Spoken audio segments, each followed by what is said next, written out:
Hello students. हम लोग पढ़ रहे हैं chapter number 10, microbes in human welfare. Last time हमने देखा था कि माइक्रोब्स क्या होते हैं, कहाँ कहाँ पर मिलते हैं, और जो टॉपिक हमने मेनली पढ़ा था वो था microbes in house hold product, यानी घर में यूज़ आने वाली चीज़ों में माइक्रोब्स का क्या योगदान है। अब हम नेक्स्ट इसका टॉपिक देखेंगे, ठीक है, जो कि है माइक्रोब्स इन इंडस्ट्रियल प्रोडक्ट। ठीक है, मेन जो टॉपिक है माइक्रोब्स इन इंडस्ट्रियल प्रोडक्ट। तो पहले हमने देखा था कि घरों में किस तरीके से माइक्रो ऑर्गेनिज्म यूज आ रहे हैं। आज हम देखेंगे कि इंडस्ट्रियल लेवल पे किस तरीके से माइक्रो ऑर्गेनिज्म का यूज होता है।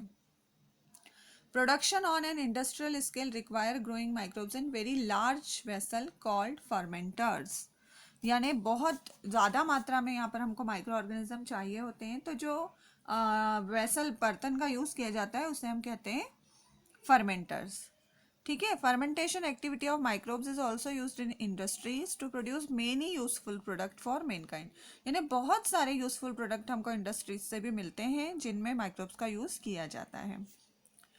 And the branch of biology related with the production of different economically useful product is called industrial biology. ये जो पूरी ब्रांच है उसे हम कहते हैं industrial biology. Industrial microbiology is concerned with utilization of microorganism for the production of desired product and preventing microbes from diminishing the economic value of various product. और जो इंडस्ट्रियल माइक्रोबायोलॉजी है उसमें हम पढ़ते हैं कि कैसे माइक्रो ऑर्गेनिज्म को हमने यूटिलाइज किया है हमारे मन चाहे प्रोडक्ट पाने के लिए। ठीक है, अब ये जो कमर्शियल प्रोडक्ट हैं जो माइक्रोब से कॉमनली हमको मिलते हैं वो देखिए क्या क्या है, जैसे कि मेडिसिन्स है, antibiotics, steroids, human protein, vaccine, vitamins, organic acid, amino acid, enzymes, alcohols, फिर ऑर्गेनिक सॉल्वेंट्स, सिंथेटिक फूड। ये सारी चीज़ें हमको माइक्रो ऑर्गेनिज्म से इंडस्ट्रियल लेवल पे मिलती हैं। ठीक है, तो अब इसमें हम एक एक चीज़ें देखेंगे। सबसे पहले हम देख रहे हैं फर्मेंटेड बेवरेजेस। ठीक है, फर्मेंटेड बेवरेजेस, तो इसमें जो है वो देखिए क्या आएगा। फर्मेंटेड बेवरेजेस जैसे अभी हमने हाउस होल्ड में देखा था, टॉडी है, मतलब ताड़ी जो है वो, और यहाँ पर जो इंडस्ट्रियल लेवल पे आता है वो आते हैं अल्कोहल्स, है ना। क्या आएंगे, अल्कोहल्स जो है वो इंडस्ट्रियल लेवल पे बनाए जाते हैं। तो ये देखिए ईस्ट जो है कौन, क्या नाम है, सैक्रोमाइसिस सेरेविसी।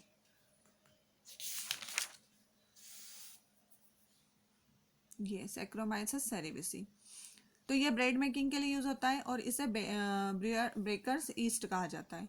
तो इसका यूज किया जाता है fermented cereals and fruit juices to produce ethanol, यानी फ्रूट जूसेस को फर्मेंट करने में, सीरियल्स को फर्मेंट करने में, और उससे बनाते हैं इथेनॉल। ठीक है, ये देखिए wine and beer are produce without distillation, whereas whisky, brandy and rum are produced by distillation of the fermented broth. कैसे बनते हैं ये जो अल्कोहल है, मेन जो है अल्कोहल वो होता है इथेनॉल, और फिर इस इथेनॉल के डिस्टिलेशन से बनते हैं विस्की, ब्रांडी और रम, और वाइन और बियर जो है ये बिना डिस्टिलेशन के बन जाते हैं। तो ये इंडस्ट्रियल लेवल पे जो अल्कोहल का प्रोडक्शन होता है वो भी एक उसमें सारा का सारा जो काम है वो किसका है, माइक्रो ऑर्गेनिज्म का ही है।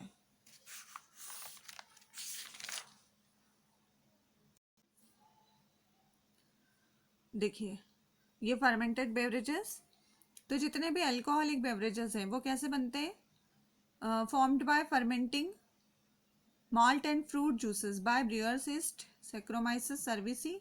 Wine and beer are produced without distillation. Whiskey, brandy and rum formed by distillation. मतलब होते ये इथेनॉल ही है लेकिन अलग अलग तरीके से जो है इनको बनाया जाता है। फिर इसके बाद जो मेन है इंडस्ट्रियल लेवल पे, फार्मास्यूटिकल इंडस्ट्री में, मतलब जो फार्मास्यूटिकल इंडस्ट्रीज हैं उनमें माइक्रोब्स का बहुत ज़्यादा यूज़ होता है। Microbes are use to produce medicine like antibiotics, steroid, vitamin, vaccine, human protein and enzyme. ये सब बनाने में। तो पहले हम देखते हैं एंटीबायोटिक्स, ठीक है,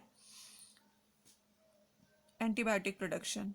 तो जो टर्म है एंटीबायोटिक, वो सबसे पहले यूज़ की थी सैलमन वेस्टमैन ने इन 1942, और उनके according antibiotics are organic compound produced by micro organism and which are use to kill or inhibit the growth of other micro organism. मतलब एंटीबायोटिक्स जो है वो क्या है, माइक्रो ऑर्गेनिज्म से बनने वाले ऐसे ऑर्गेनिक कंपाउंड हैं जो दूसरे हार्मफुल माइक्रो ऑर्गेनिज्म की ग्रोथ को रोक देते हैं या तो फिर उन्हें खत्म कर देते हैं, ठीक है। इसकी जो डिस्कवरी थी किसने की थी, पेनिसिलिन को सबसे पहले खोजा था किसने, अलेक्जेंडर फ्लेमिंग ने 1928 में, ठीक। ये देखिए Alexander Fleming first discover antibiotic penicillin from an fungi penicillium नोटोटम।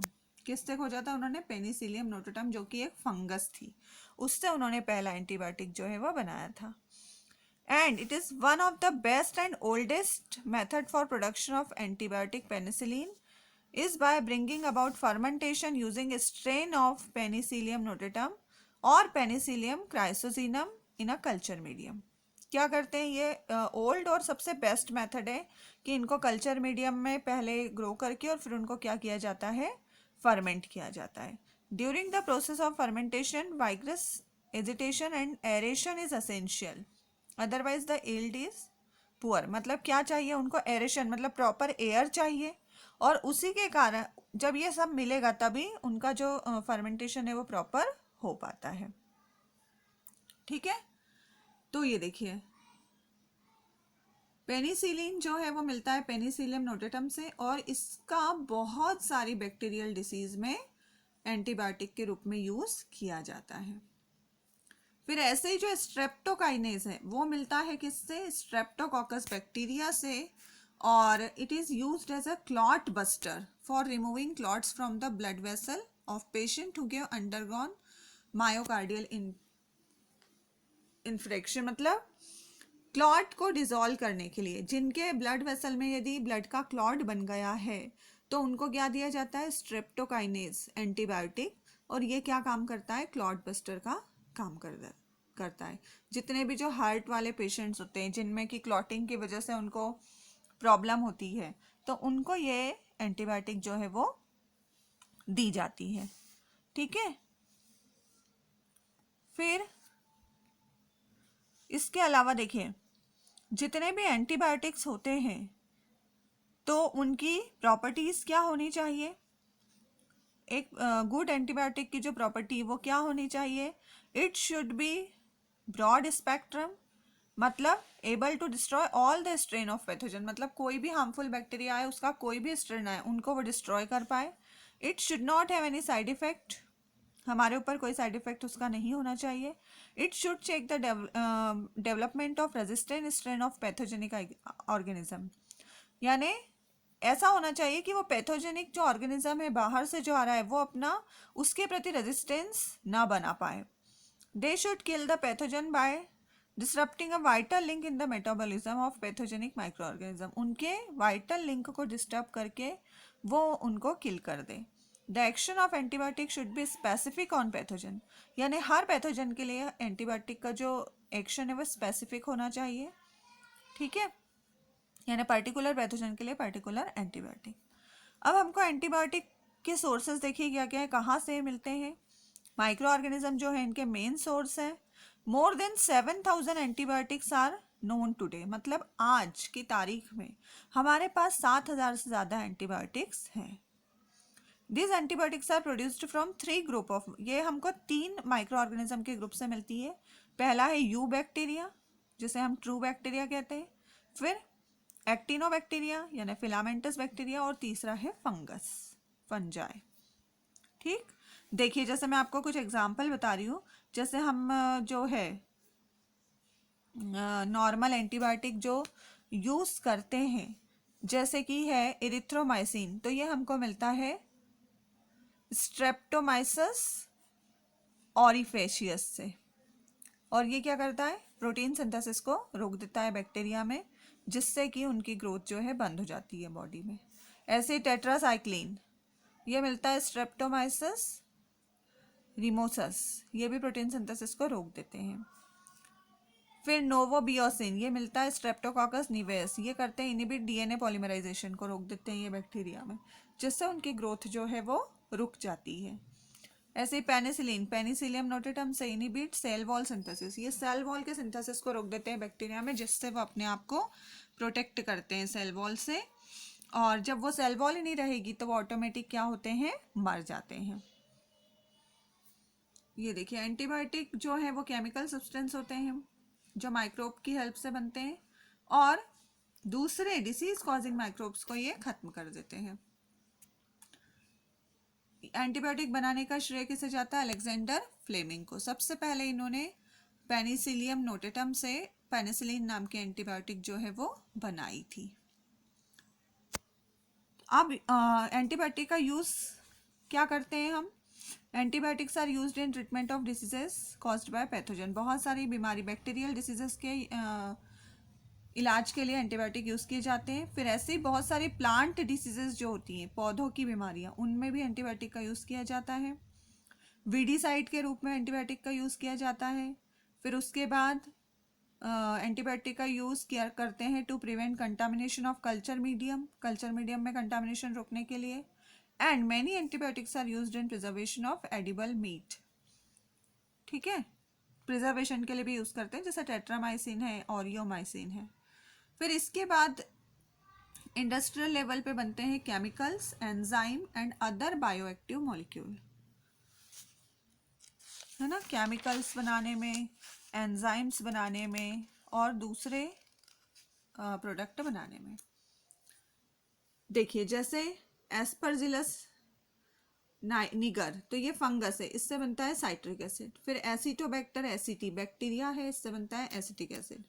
फिर क्लोस्ट्रीडियम ब्यूटेलिकम, इससे बनता है ब्यूटेरिक एसिड। फिर लैक्टोबैसिलस से लैक्टिक एसिड, सैक्रोमाइसिस सर्विसिस से इथेनॉल। तो ये सब जो है क्या है, केमिकल्स है। फिर इसके अलावा एंजाइम प्रोडक्शन में, ऑर्गेनिक एसिड में, है ना, तो एंजाइम प्रोडक्शन में बहुत सारे माइक्रो ऑर्गेनिज्म जो है जिन्हें हम क्या जानते हैं कि वो क्या करते हैं, many micro organism are known to excrete a number of enzyme into growth medium, मतलब जब उनको कल्चर मीडियम में रखते हैं तो वो एंजाइम को रिलीज करते हैं। This enzymes are extra cellular, ये एक्स्ट्रा सेल्यूलर एंजाइम होते हैं। For large production of enzyme either the semi solid state fermentation or the solid fermentation is used in which wheat bran or substrates to be used to is sterilized and inoculate with fungal spore and incubated। तो ऐसे जो है use किया जाता है और वहाँ पर ये जो माइक्रो ऑर्गेनिज्म है वो क्या करते हैं, एक्सक्रीट करते हैं नंबर ऑफ एंजाइम्स, जैसे कि अमाइलेज, इसका सोर्स है एस्परजिलस निगर, और ये कहाँ पर कि सबस्ट्रेट क्या होता है इसका, व्हीट ब्रान। फिर ऐसे ही लाइपेज, तो ये राइजोपस से मिलता है, ये भी व्हीट ब्रान। फिर ऐसे ही रेनेट, ये मिलता है म्यूकर पिसिलिस से, और इसका जो सबस्ट्रेट है वो है मिल्क, और एप्लीकेशन है इसका चीज़ प्रोडक्शन में। तो ऐसे जो है अलग अलग एंजाइम्स जो है वो भी माइक्रो ऑर्गेनिज्म की एक्टिविटी से हमको मिलते हैं। फिर उसके बाद जो है ऑर्गेनिक एसिड्स, तो ये भी एक्सट्रैक्टेड करते हैं हम लोग माइक्रो ऑर्गेनिज्म से, जैसे साइट्रिक एसिड है तो ये फंगस से मिलता है, एसिटिक एसिड बैक्टीरिया से, लैक्टिक एसिड बैक्टीरिया से। फिर बायोएक्टिव मॉलिक्यूल जैसे cyclosporin produced by fungus called Trichoderma polysporum, इस फंगस से ये मिलता है। फिर it is used as immunosuppressive agent during organ transplantation. हमने पहले भी आपको जो पहले चैप्टर थे डिसीज़ वाला उसमें मैंने बताया था आपको कि जब ऑर्गन ट्रांसप्लांटेशन होता है किसी में तो उसके इम्यून सिस्टम को पहले से क्या करते हैं, कुछ महीनों पहले से ही उसको सप्रेस करना शुरू करते हैं, जिससे कि उसकी बॉडी उस ऑर्गन को रिजेक्ट ना करे। तो ये जो साइक्लोस्पोरिन है इसका एक यूज़फुल क्या है, इम्यूनोसप्रेसिव है, ये जो इम्यून सिस्टम को कमज़ोर कर देगा तो ऑर्गन ट्रांसप्लांटेशन में दिक्कत नहीं आती है। फिर statin is produced by fungus called मोनेस्कस purpureus, ये भी फंगस से मिल रहा है स्टेटिन, और इट इज यूज्ड एज क्या है, ब्लड कोलेस्ट्रॉल लोअरिंग एजेंट, यानी ब्लड में कोलेस्ट्रॉल को कम करने में इसका यूज होता है स्टेटिन का। कोलेस्ट्रॉल जो बढ़ जाता है ब्लड में उसको कम करने के लिए इसका यूज किया जाता है।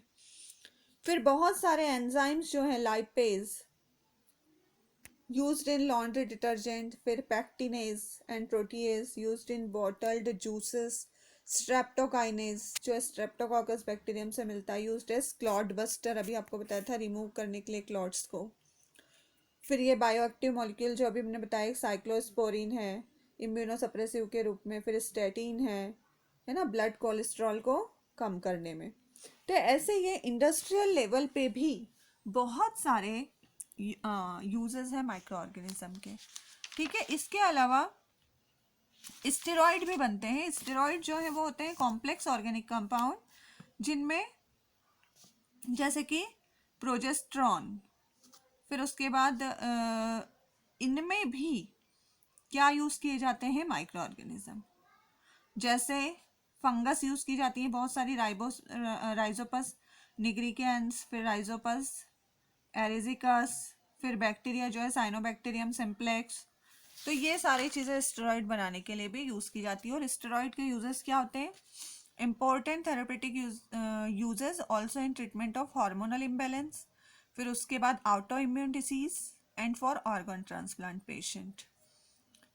तो ये स्टेरॉइड के यूजेस हैं। और फिर उसके अलावा फैमिली प्लानिंग में भी इनका यूज़ किया जाता है। रिप्रोडक्टिव हार्मोन जो हमने आपको बताया था चैप्टर नंबर 4 में, कि जो पिल्स ली जाती हैं फैमिली प्लानिंग के लिए वो डायरेक्ट हार्मोन्स की बनी हुई होती हैं, कॉन्ट्रासेप्टिव पिल्स, तो वो भी डायरेक्ट हार्मोन ही है, तो उनको ये माइक्रो ऑर्गेनिज्म की हेल्प से बनाया जाता है।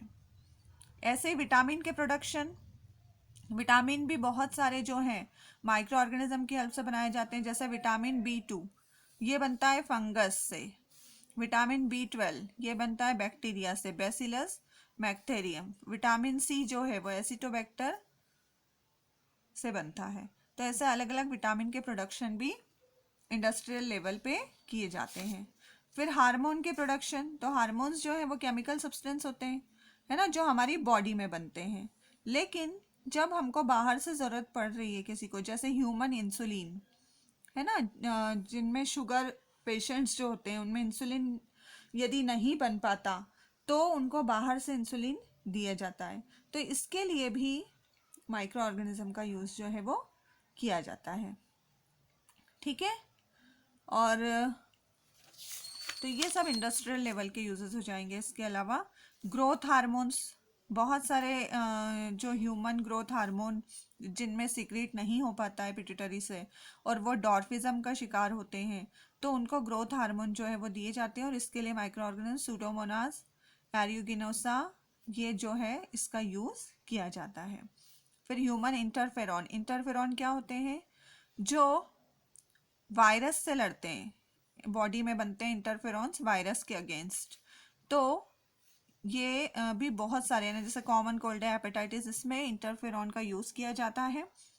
तो इनके लिए भी माइक्रोब्स का यूज़ करते हैं। तो ऐसे इंटरफेरॉन, फिर वैक्सीन्स बनाने में, तो बहुत सारे जो वैक्सीन हैं वो तो आपको पता ही है। वैक्सीन हमने अभी पूरा जो है डिसीज़ वाले चैप्टर में पढ़ा था कि कैसे वैक्सीन बनते हैं। तो उसमें डायरेक्ट या तो ऑर्गेनिज्म को किल्ड कंडीशन में या फिर इनएक्टिव कंडीशन में बॉडी में इंसर्ट किया जाता है। और अभी डीएनए टेक्नोलॉजी से भी वैक्सीन जो है वो बनने लगे हैं। तो ऐसे बहुत सारे जो हैं यूजेस हैं माइक्रोब्स के इंडस्ट्रियल लेवल पे भी। तो लास्ट टॉपिक में हमने पढ़ा था microbes in house hold product, घर में जो काम आने वाली चीज़ें उनमें माइक्रोब्स का क्या योगदान है। और अभी हमने क्या पढ़ा है, माइक्रोब्स इन इंडस्ट्रियल प्रोडक्शन या माइक्रोब्स एट इंडस्ट्रियल लेवल, है ना। तो ये जो है ये दोनों टॉपिक, इसमें आपको मेनली मैंने अभी क्या बताया, पिछले टॉपिक में भी बताया था कि आपको माइक्रोब्स के नाम पता होना चाहिए कि कौन सा माइक्रोब किस चीज़ में काम आ रहा है। तो ऐसे आप इस चैप्टर को प्रिपेयर कर लेना। तो ये दो टॉपिक अब ख़त्म हो रहे हैं। नेक्स्ट और भी माइक्रोब्स के यूजेस हमको इस चैप्टर में पढ़ने हैं। तो अभी हम यहाँ पर एंड करते हैं। Thank you.